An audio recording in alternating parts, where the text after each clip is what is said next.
नमस्कार, सत श्री अकाल, गुड इवनिंग। कैसे हो? आपने हमारी किताबों को जो इतना प्रेम दिया, इसके लिए आप सबको शुक्रिया। ये आपसे कमा के हम आप पे ही लगा देंगे किसी ना किसी रूप में। हाँ ठीक है, हम अपने लिए भी, हमारे लिए भी जरूरतें हैं, लेकिन फिर भी ये है कि जो आएगा वो किसी ना किसी रूप में स्टूडेंटों पे हम लगाते रहते हैं। बहुत सारी और भी फैसिलिटियां देंगे हम आपको। और अब किताब कुछ बच्चों तक नहीं पहुंच पा रही है, कुछ बच्चे दूर दराज के हैं, कई जगह किताब की इतनी मांग है कि पैसे भी ज्यादा मांगने लग जाते हैं कई जगह। तो इस वजह से आज ही है, आज का मतलब आज कितनी तारीख है? आज ही है। अब वीडियो डला है ना आपका, आज तारीख कितनी है? 4 अक्टूबर। हाँ, आज ही 12 बजे तक सेल है। फ्लिपकार्ट पे जाके आपको लिंक दिया गया टेलीग्राम में, और यहां भी दे दिया जाएगा डिटेल के अंदर। वहां से सीधा फ्लिपकार्ट में जाके जिसको किताब लेनी हो वो ले लो। सारी किताब एकदम यानी दुकान से भी कम रेट के ऊपर है। चलो अब हम शुरू करते हैं, जिसको चाहिए वो ले लेना वहां से, क्योंकि किताब वही बात है, अभी नया मैटर तो पढ़ना पड़ेगा। अभी आरएस में कोई क्वेश्चन नहीं है, इसका मतलब ये नहीं कि आप पुराना वाला रटते रहो। पूछेगा तो नया ही पूछेगा, वरना पुराने वाला चल रहा है। आपको एक बात पहले ही बोली थी मैंने कि जैसे उसे पता है कि बनास नदी का जिले बदले हैं, बाकी बनास का उपनाम वही है, लंबाई वही है, सहायक नदियों के नाम वही है, बांध वही है, बांध के जिले बदल सकते हैं। तो पेपर बनाने वाला अगर इस चीज से बाईपास होगा तो जो चीजें बदली उसको न पूछ के बनास नदी की और बात पूछ लेगा। लेकिन धीरे धीरे पढ़ना तो आपको नया ही पड़ेगा। आगे अगर पूछा गया तो नया ही पूछा गएगा, तो फिर पुराना क्यों रटोगे आप? तो नई किताबें तो पढ़नी है आपको। वो नहीं है कि हम अपने स्वार्थ के लिए बोल रहे हैं कि हमारी बिकेगी, तो सबकी आ गई है मार्केट में, आप किसी की भी ले सकते हो। लेकिन अब पुराना जीके नए पढ़े। विशेष रूप से हिस्ट्री में ज्यादा बदलाव नहीं है, कल्चर में बदलाव है, ज्योग्राफी में बदलाव है, और जिला दर्शन भी आपको पढ़ना ही पड़ेगा। तो वो चीजें नहीं लेनी है। फिर चलो शुरू करते हैं। देखिए, बहुत ही महत्वपूर्ण टॉपिक, आपके फर्स्ट ग्रेड के लिए बड़ा उपयोगी है। भले आप फर्स्ट ग्रेड कर, सेकंड ग्रेड कर रहे हो, एसएस कर रहे हो, एसआई कर रहे हो, क्योंकि इंडियन हिस्ट्री लगभग लोगों की कमजोर होती है, बहुत कमजोर होती है, वीक होती है। जैसे हम लोगों की हिंदी इंग्लिश वीक है, उसी हिसाब से वीक है।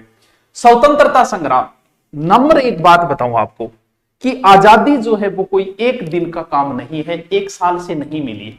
ना एक दिन की मेहनत मिली है और ना ही एक साल। जब हमें गुलाम होने में इतना समय लगा, अंग्रेज यहां आए, वो ईस्ट इंडिया कंपनी स्थापना की, धीरे धीरे बक्सर के युद्ध, प्लासी युद्ध जैसे युद्धों को जीतने के बाद धीरे धीरे जब गुलाम होने में इतना समय लगा है तो छुटने में भी लगेगा। जैसे किसी व्यक्ति कई बार आदमी मोटो हो जाए, पेट बाहर आ जाए, फिर वो बैठे बैठे प्लान बनाओ कि इसको मैं 10 दिनों में कम कर दूंगा। तो भाई जब इसे बाहर आने में भी 2 साल लगे हैं तो 10 दिन में वापस कैसे चला जाएगा? कम से कम 2-3 महीने तो लगे ही लगेंगे। तो जितना समय हमें गुलामी में लगा उससे आधे से आधा तो आजादी में लगे ही लगेगा। तो आजादी का संघर्ष एक बहुत लंबा संघर्ष है, और यह संघर्ष की जो शुरुआत होती है छोटी सी एक चिंगारी, वो कांग्रेस की स्थापना से होती है 1885 से, और वहां से शुरू होकर 1905 तक बड़ी ही स्लो गति से चलती है, जिसमें बड़े उदारवादी, सुधा साधा बूढ़िया सा जका जागे कहे साहब आजादी दो नहीं, अच्छा ठीक है साहब काल आ जाओ, काल दे दिए तो आजादी। फिर ये वो लोग हैं इसमें शामिल, यानी उदारवादी नेता है, क्योंकि वो समय ऐसा था कि उनकी भी मजबूरियां थी उदारवादी, जिसे हमने एक नाम दे दिया कि ये हमारी आजादी का पहला चरण था, यानी प्रथम चरण। फिर दूसरा चरण जो शुरू हुआ वो 1905 से हुआ। ये कोई रटने की जरूरत नहीं है, साथ साथ में भले लिखते जाना, भले आपको पीडीएफ मिल जाएगी। ये हमारा 1919 तक चला, जिसे हमने सीधा ही कह दिया दूसरा चरण। इसमें थोड़ा सा उग्र रूप आया, लाल बाल पाल जैसे नेता आए, विपिन चंद्र पाल कुछ उग्र टाइप के आए, वो उग्र थे। बीच में कुछ और उग्र आ गए जिन्हें हमने क्रांतिकारी नाम दे दिया। तो बिना थापा मुंह की बात करेगी, एकदम शांत रिक्वेस्ट वगैरह करेगा, आजादी दे दो। आजादी मतलब आजादी की बात नहीं, कोई चीज हो चाहे उसमें रिक्वेस्ट करना, प्रार्थना करना, स्मरण करवाना, दोबारा कहते थे काल काम को कहे। ये थोड़े ये कि कर, ये इतने खतरनाक है, करे कौन करे बोल कौन करूं 2 बेल दे ए बम आवे क्रांतिकारी, जिसे हम छोटा सा बीच में चरण शुरू होता है, जिसे हम तृतीय चरण भी बोल सकते हैं। बाकी हम इसमें भी शामिल कर सकते हैं 1921, 19, 20, 21 इस समय में चलता है। फिर हमारा शुरू होता है एक सेपरेट चरण, जिसे हमने नाम दे दिया चतुर्थ चरण, चौथो चरण, जो एक प्रकार से गांधी जी से शुरू होता है। गांधी जी का लास्ट आंदोलन भारत छोड़ो आंदोलन तक चलता है, गांधी युग कह सकते हैं जिसे। जकैब डेनियो आपके हिसाब वो माने लताड़ गए आपको काम करना है, वो युग है गांधी युग, ठीक है। और फिर आवे लास्ट आजादी का चरण कह सकते हैं, आजादी की ओर कह सकते हैं, अंतिम चरण कह सकते हैं। गुरुजी यू कहीं करे थे तो देखो टाबरो, कोई अगर बहुत लंबी चीज है जैसे नदियां बहुत बड़ा चैप्टर, तो उसे छोटे छोटे बांट लो ना, इजी हो जाएगा। ये कितना लंबा पोर्शन है, 1885 से 1947, बहुत लंबा समय, इतना एक साथ तो याद हो नहीं सकता। इसीलिए हमने आपको फैसिलिटी दी है कि छोटे छोटे चरणों में हम याद कर देंगे, बहुत ईजी है, हम इसे बहुत प्यार से पढ़ेंगे। अभी तक ये स्क्रीनशॉट आपको मिल जाएगा गुरु नोट्स पे जाके, आपको अलग से फाइल बना दूंगा मैं इसकी, राष्ट्रीय आंदोलन नाम से, और पीडीएफ अलग से डलवा दूंगा मैं, ठीक है, इसकी पूरी, या टेलीग्राम पे भी डाल दूंगा, टेलीग्राम का लिंक है उससे भी आप कर देना, ठीक है। ये पहला चरण है, साथ में उतारो तो और अच्छी बात है, वरना अगर आपके पास समय नहीं है डबल स्पीड में देखो इसे, कर दो काम। अब हमें the birth of Indian nationalism यानी भारतीय राष्ट्रीयता का जन्म, सर इसका क्या मतलब हुआ? देखो अठू थोड़ा पर्सन तो इतना कौन बने, लेकिन कोई चीज को टाबरो कारण जरूर हो। जैसे मान लो कि पति पत्नी के बीच में तलाक हुई, या प्रेमी प्रेमिका के बीच में जुदाई हुई, विदाई वैग जुदाई, अच्छा जुदाई हुई, विदाई वो होती है जो कुछ समय के लिए होती है, जैसे दुल्हन की विदाई होती है, प्रेमी प्रेमिका की जुदाई होती है। सर हिंदी मत पढ़ाओ, आप हिस्ट्री में आने दो। देखो जैसे ही कुछ कहते हैं ना कि अब मुझे तुमसे कोई मतलब नहीं, जिस दिन ब्रेकअप हुआ आपको लग रहा होगा कि उस दिन हुआ, वो बहुत पहले हो चुका था, लंबे समय से 1-2 महीने हो चुके हैं, ये मान लो कि अब तो बस दिकापेली हो रही। यही बात पति पत्नी तलाक, कभी किसी एक बात को अचानक से तलाक नहीं होती, कोई छोटो मोटो मामलो आवे, पति जान दे वो पत्नी जान दे, समझाओ वो कहीं कौन करे करे, सही को नहीं है, समाज में अपन रहनो है। ऐसे चलते चलते फिर वो ससुरन कहे समझाओ थारी बेटी ने, या फिर अगर पति गलत है तो बा सासू ससुरान कहेगी कि थारो टाबरियो इश्यू है। एक लंबा समय होता है, ये नहीं है कि किसी एक घटना या एक दिन की वजह से किसी के बीच में तलाक हो गई। तो ये राष्ट्रीयता अगर हम में पनपी, क्या देश प्रेम ऐसे ही पनप गया? नहीं, देश प्रेम ऐसे तो नहीं पनपा है, किसी ने तो पनपाया। जैसे पुरानी फिल्में होती थी, उसमें हर फिल्म में अमरीश पुरी को ठाकुर बना देते थे, लोग बड़े आनंद लेते थे, वाह वाह वाह, जबकि वो अमरीश पुरी ठाकुर बन बन के ठाकुरों की छवि खराब करती उसने। फिर एक वर्ग आया, बोले अब कल बनाओ थे, ये क्या तरीका है तुम्हारा, हमारी छवि खराब कर रहे हो, क्या हम ऐसे थे क्या, ठाकुर सारे ऐसे थे क्या? बोले बात तो सही है। जैसे हमारे धर्म के बारे में फिल्में बनती थी, हमारे धर्म के बारे में कुछ भी दिखा देते थे। अब एक बाइकआउट गैंग आई, बोले अब की बार हमारे धर्म के बारे में बोल के दिखाओ। ये हमारे अंदर कब आई? ये अभी आई। आप पुरानी फिल्में देखोगे उसमें ऐसी चीजें नहीं थी, वो कुछ भी बोल देते थे किसी जाति के किसी धर्म के बारे में, हम लोग एंजॉय लेते थे उसका। लेकिन ये पनपी सोशल मीडिया की वजह से, कुछ लोग एक्टिव आए उनकी वजह से। तो जो आजादी हमारे अंदर देश प्रेम की भावना, क्योंकि गुलामी हमारे जहन में थी और शुरुआत हुई है, गुलामी तो रही है हमेशा राजा महाराजाओं की, कभी सल्तनत के, कभी मुगलों के, कभी मौर्यों के, कभी गुप्तों के, किसी कभी अंग्रेजों के, गुलामी तो रही। हमारे अंदर गुलामी ठहरी हुई थी, स्थायी है कि हम होंगे, हमारा कोई राजा होगा, वो हमारा शोषण करेगा, फिक्स था दिमाग में पहले से फिक्स है। लेकिन बात आई कि नहीं नहीं, हम में से कोई चुनेगा जाएगा और वो राज करेगा, ऐसे नहीं होगा, ऐसे नहीं बाप बेटो बनो। वो भावना कहां से आई? तो उसके मैन हम पॉइंट देखेंगे, आप सिर्फ इनको समझना, कोई काम की बात आई तो हम देख लेंगे। सबसे पहले राष्ट्रीयता पनपने का कारण है सामाजिक धार्मिक सुधार। सामाजिक व धार्मिक सुधार, मैं थोड़ा टॉपिक लंबो नहीं खींचे, एक खातर थोड़ा जल्दी जल्दी भी मैं बताऊंगा, एग्जाम में इंपॉर्टेंट होगा वो मैं खुद ही बता दूंगा आपको, ठीक है। 19वीं शताब्दी में सामाजिक और धार्मिक बहुत सारे सुधार, जिनमें राजा राम मोहन राय है, स्वामी दयानंद सरस्वती जी है, विवेकानंद जी है, ये लोग आए, इन्हें आपको बताया। स्वामी दयानंद सरस्वती जी तो सीधा सा बोल दिया था, सर्वप्रथम स्वराज्य शब्द का प्रयोग करने वाले व्यक्ति। अब देखो, हमें पता ही नहीं था कि स्वराज्य होता क्या, स्वराज्य का मतलब हमारा राज्य आजादी।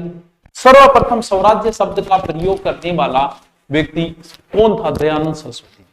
पहली बार, पता ही नहीं था आजादी भी ऐसी भी होती है क्या। और पहली बार दयानंद सरस्वती जी ने कहा कि भारत भारतीयों का, भारत भारतीयों का ही होना चाहिए। लोगों को ये चीजें बताई, क्योंकि ये लोग पढ़े लिखे थे। विवेकानंद जी तो विदेश गए हुए थे, पढ़े लिखे थे, उन्होंने वहां के लोगों की आजादी देखी थी, वो चीजें यहां आके बताई। इससे लोगों में, अब आप ध्यान रखना, आपको अलग से करवाया जाएगा, आपके फर्स्ट एड में भी ये टॉपिक लगता है, हर एग्जाम में लगते हैं। आपको दयानंद सरस्वती जी, राजा राम मोहन राय, विवेकानंद में अलग से करवाऊंगा, बहुत इंपॉर्टेंट है ये। तो 19वीं सदी में कुछ लोग आए, तो यहां से भी कोई पर्सन वैसे नहीं बनेगा, लिखने की जरूरत नहीं है कि दयानंद सरस्वती जी ये लोग, बस एक कमेंट याद रखो तो रख लेना सरस्वती जी का। मैं सिर्फ सरस्वती जी लिख रहा हूं क्योंकि फिर लिखने में ज्यादा समय लग जाता है। भारत भारतीयों के लिए, भारत भारतीयों के लिए, ये थोड़ा सा कम है।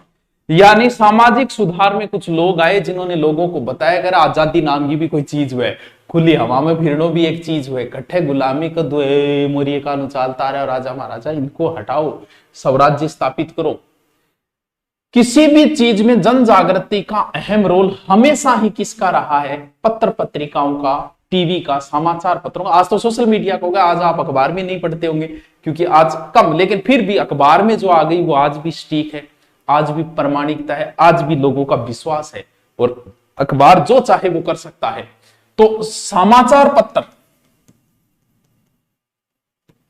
व साहित्य, साथ साथ में लिखो तो लिख लेना क्योंकि साथ में बहुत अच्छा रहेगा, न लिखो तो पीडीएफ मिल जाएगी, ठीक, आपकी मर्जी।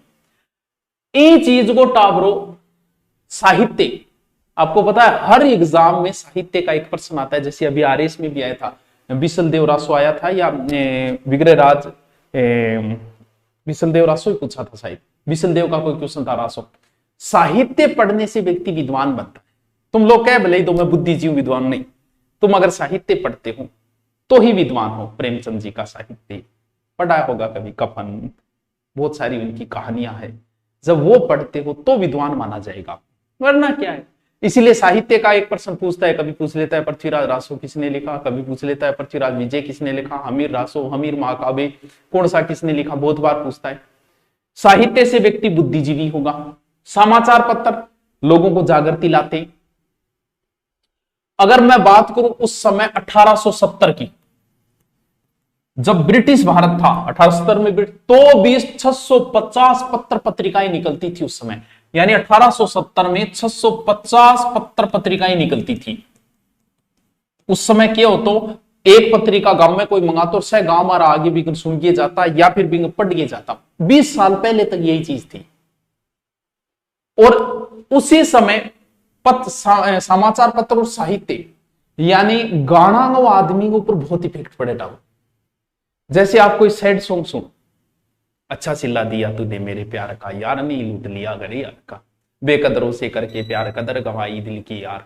ये सैड सॉन्ग सुनोगे, भले आपकी गर्लफ्रेंड ना हो तो भी आप दुखी हो जाओगे, ऐसे लगेगा आपको कुछ छोड़कर चली गई, जबकि गर्लफ्रेंड तुम्हारी थी नहीं।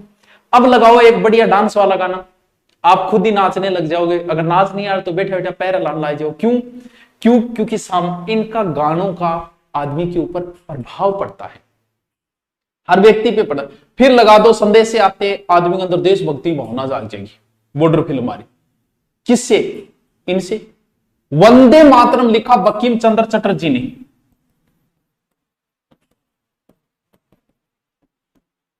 वंदे मातरम, आपको पता है गानाओं बहुत प्रभाव पड़े। प्राचीन समय में आपको पता है अंग्रेज क्या करते थे, आलाखंड सुना के और हमारे फौजियों को युद्ध भूमि में भेजते थे। आज भी थान महाराणा प्रताप भी 4-5 जय बोल के थारी आपको ला गए तो काट दिया सो। क्योंकि गानों से प्रभाव पड़ता है व्यक्ति को। सैड सॉन्ग सुनोगे तो दुखी हो जाओगे, भजन सुनोगे तो आप में धार्मिकता आएगी, डांस वाला सुनोगे तो वैसी भावना होगी, और देशभक्ति सुनोगे तो देशभक्ति की भावना जन्मेगी। और भारतेंदु हरिश्चंद्र, इनके नाटकों ने बहुत प्रभाव डाला। भारतेंदु हरिश्चंद्र, आप साहित्य में जब पढ़ोगे तब इनका नाम जरूर सुनने को मिलेगा। और सरस्वती जी का सत्यार्थ प्रकाश, लेकिन इंपॉर्टेंट है सत्यार्थ प्रकाश किसने लिखा? सरस्वती जी। मैं पूरा नाम नहीं लिखे, दयानंद सरस्वती जी लिख देता हूं तो आप समझ जाओगे। यानी हमारे अंदर देशभक्ति की भावना किस प्रकार पनकी? सामाजिक धार्मिक सुधाराओं पनपी, समाचार पत्र पत्रिकाओं पनकी, और के पनकी। और विदेशों में कुछ घटनाएं हुई, यानी अंग्रेजों ने हमें पढ़ाया, कौन सी शिक्षा दी? अंग्रेजी शिक्षा, ठीक है। और साथ में अंग्रेजी शिक्षा देता ही विदेशी घटना। अब जिया मान लो चाइना को अखबार थार कनारे के लिखे थार के समझ में आओगे भाई? गुरु जी की कौन समझ में आओ? चाइना को इतिहास है। अब चाइनीज थानाती वे तो अंग्रेजों ने हमें पढ़ाया तो अपने स्वार्थ के लिए, लेकिन जैसे ही हमें अंग्रेजी आई हम विश्व के बारे में जानने की सोचने लगे। और इसी कारण अमेरिका का स्वतंत्रता संग्राम हुआ था 1776। उस चीज का हमारे ऊपर इफेक्ट पड़ा कि अमेरिका आजाद हुआ है तो हम भी हो सकते हैं। फ्रांस की महान क्रांति हुई 1789, बोलो वो वहां क्रांति हो सकती है तो यहां भी हो सकती है। यानी अमेरिका स्वतंत्रता संग्राम हमारे ऊपर इफेक्ट पड़ा। अमेरिका स्वतंत्रता संग्राम 1776, फ्रांस की क्रांति। भाई लोग कर रहे हैं तो हम क्यों नहीं कर सकते? नौकरी का चलन इसलिए आया, जब आपके पड़ोस में कोई लगता है तो आपको ज्यादा होती है, वो लाग सके तो मैं भी लाग सकूं। कोई नहीं लागे बोले नारे लागिए करेगी, आदमी आज सोचे। तो वही बात यहां, अरे वो कर सकते हैं तो क्रांति हम भी कर सकते हैं। इस वजह से लोगों में देशभक्ति की भावना है। वाह सर क्या बात है। और क्या हुआ? प्रजातीय विभेद, यो क्या गुरु जी समझना है बस, थाने टेंशन लेने की दर ही जरूरत को नहीं है। प्रजातीय विभेद के वे काला गोरा। मान लो कि क्लास में कोई टाबर है जो कालो ज्यादा है, मैं कह दूं छोरा कालिया, इतने तो वो रीस कौन माने? कोई बात नहीं है, कालो है, मान लो वो समायोजन कर ले यार, कालो हूं कह दिए, कालो तो हुई। मैं आ कह दूं तू कालो है, अट पानी नहीं पिए वो, तेरे खातर अलग पानी बेचता है। तू कालो है, क्लास में 12 बैठा नहीं, छोरा गोरा छोरा काला पड़ जाएगा। और फिर मैं लिख दूं कालो का ऑफिस में प्रवेश वर्जित, तब उसकी हीन भावना। काला तो आप हाँ अंग्रेजा के मुकाबले काला हाँ आप देखो माननी पड़ेगी, लेकिन इसके आधार पर हमें यह कहते तुम तो देसी हो, देसी देसी ना बोलिया कर छोरी, देसी की फैन दुनिया सारी कह देसी, एकदम देसी गंवार। Indians and dog are not entered, hotel के आगे लिख देते थे। फर्स्ट क्लास के डिब्बे में कौन चढ़ने देता? लो इतनी बेइज्जती, गलत बात है थारी भैया। अंग्रेजा का मुकदमा भारतीय न्यायाधीश कौन सुन उसके?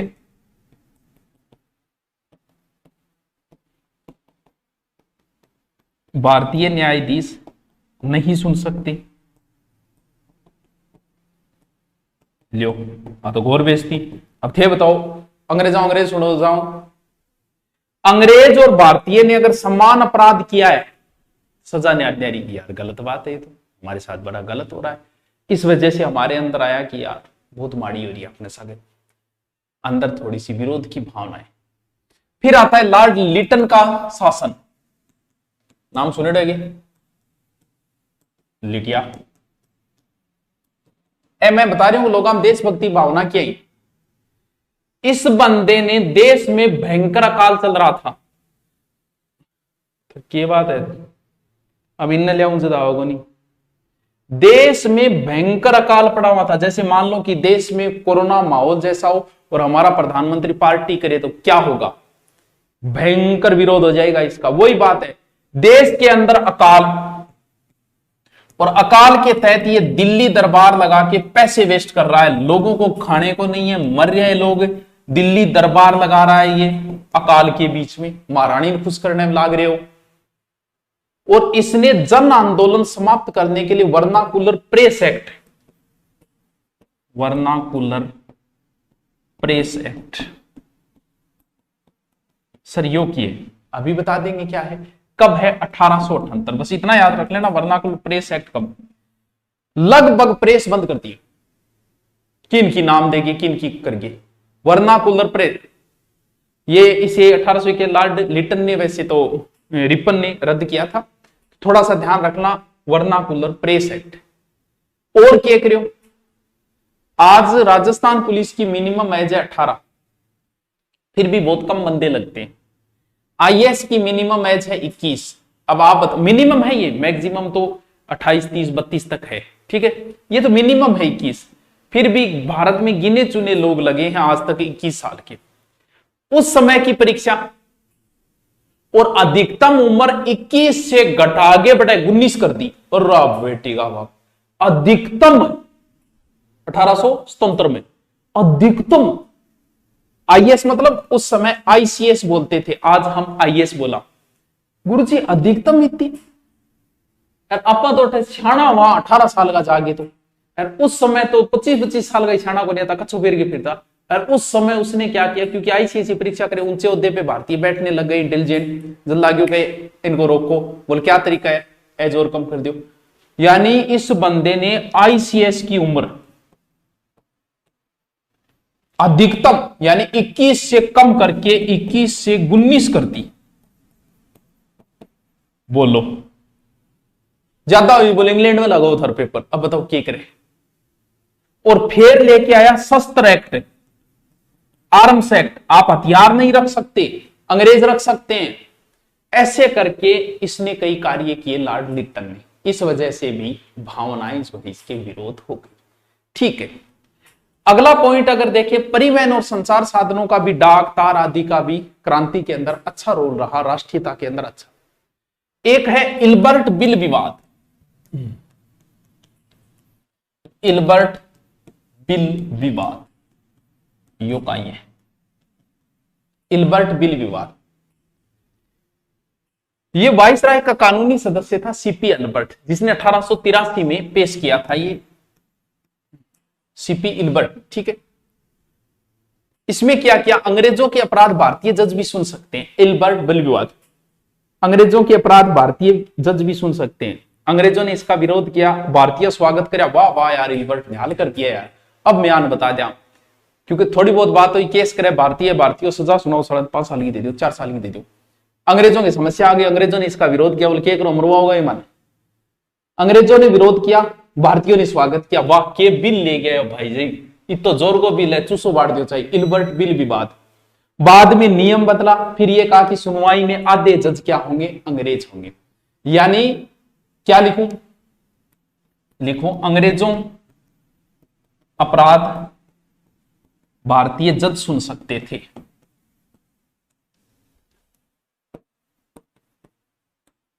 याद रखियो टावरो, सागे सागे पढ़ता जाइयो, नोट्स बाद में बना लियो, डाल दिया जाओगा, बाद में बना लियो, सागे सागे पढ़ता रहियो, फिर इनको टेस्ट भी लूंगा मैं। ठीक है, अब है भारतीय राष्ट्रीय कांग्रेस। मैं दोबारा रिपीट मारता हूं, आज थोड़ा सा समझाया है मैंने आपको, फिर हम नए सिरे से इसे पढ़ेंगे, बढ़िया तरीके से पढ़ेंगे। साथ साथ कोई जल्दबाजी नहीं है, आधे पूर्ण घंटे की क्लास आपको मिलती रहेगी। सबसे पहले स्वतंत्रता संग्राम के चरण है 1885, मेरे साथ रिपीट मारो एक बार बच्चों, 1885 से 1905, 1905 से 1919, पहला चरण, दूसरा चरण क्रांतिकारी, तीसरा पूर्व गांधी युग है, और फिर आजादी क्यों। फिर हमारे अंदर आजादी की भावना, राष्ट्रीयता की भावना कैसे जन्मी, हमारे अंदर सामाजिक धार्मिक सुधार हुए, राजा राममोहन दयानंद सरस्वती, भारत भारतीयों का नारा किसने दिया, सरस्वती जी। समाचार पत्र और साहित्य का बहुत अच्छा प्रभाव पड़ा, वंदे मातरम, बंकिम चंद्र चटर्जी वगैरह और चीजें लिखी। अंग्रेजी शिक्षा से हमने विदेशों की जानकारी ले ली, हमारे अंदर राष्ट्रीयता आई। फिर हमें काले गोरे का भेद करते थे, जो हमें कतई पसंद नहीं था, इसलिए हमने सोचा इन गोरों को बाहर फेंको। फिर लॉर्ड लिटन ने ऐसा शासन चलाया कि वर्नाकुलर प्रेस एक्ट है, आईसीएस की परीक्षा है, इस वजह से। फिर इल्बर्ट बिल विवाद, सीधा सा क्या है इल्बर्ट बिल विवाद, सीधा 1883, सीधा सीधा है कि भारतीय जजों से संबंधित है। ठीक है, फिर है कांग्रेस, वहां से इंपॉर्टेंट पार्ट कल शुरू होगा। इसकी पीडीएफ आपको ऐसे की ऐसे गुरु नोट्स पर मिल जाएगी। ठीक है, थैंक यू।